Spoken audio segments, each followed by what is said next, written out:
Bon, donc nous sommes sur l'activité découverte de la notion de fonction. Donc fonction, chapitre très important pour la suite. Vous allez voir que vous allez rencontrer les fonctions en permanence dans votre cursus scolaire. Pardon.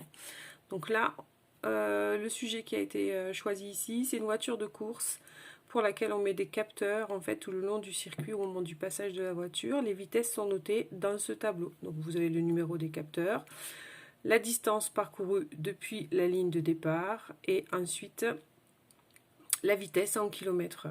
Voilà. Dans la voiture, on a un autre enregistreur à bord et lui, par contre, donne ce graphique qui donne donc la vitesse en fonction de la distance parcourue, donc sous forme de ce graphique ici.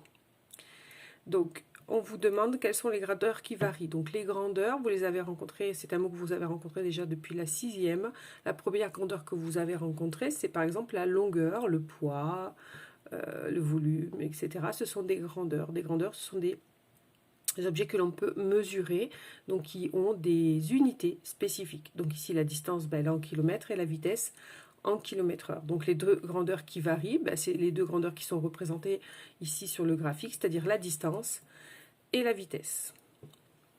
On vous demande laquelle dépend de l'autre. Eh bien, vous avez ici dans l'énoncé, on vous a écrit que la vitesse était donnée en fonction de la distance. Donc vous voyez, vous avez déjà le mot fonction ici, et c'est simplement cette retranscription-là, une fonction, hein, c'est-à-dire qu'ici, la vitesse est donnée en fonction de la distance, ça veut dire que la vitesse dépend de la distance.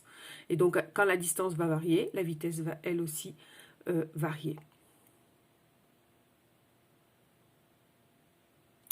On vous demandait de déterminer donc ici sur les colonnes manquantes. Donc la première colonne ici qui manquait, c'est celle où il y a 4,6 km à 4,6 km du départ.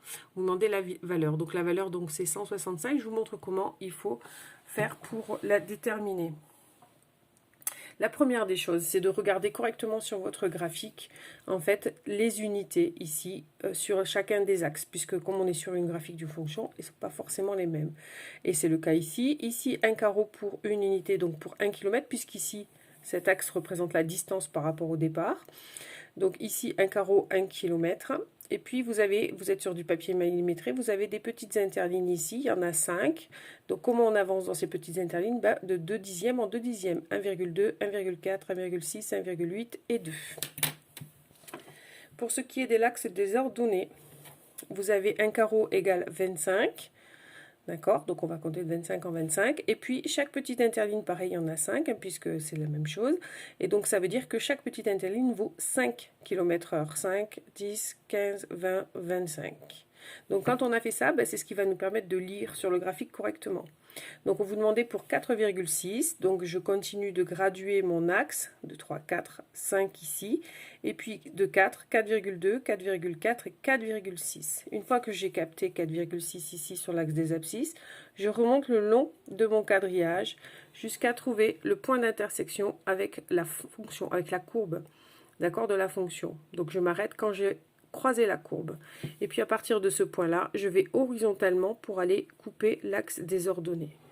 Donc ici, j'étais à 150 et puis j'ai 3 interlignes, 155, 160, 165. Donc à 4,6 km du départ, je suis à 165 km/h.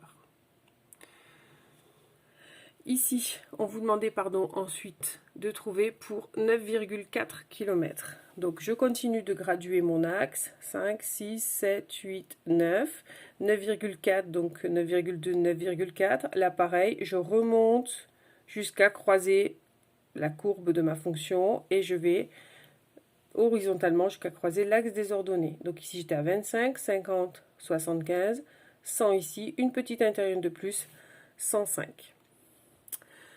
Sur le tableau, on vous demande pour 200 km/h de trouver en fait la distance depuis la ligne de départ. Donc 200 km/h, km/h c'est donc ma vitesse, je prends 200 et je fais cette ligne ici horizontale.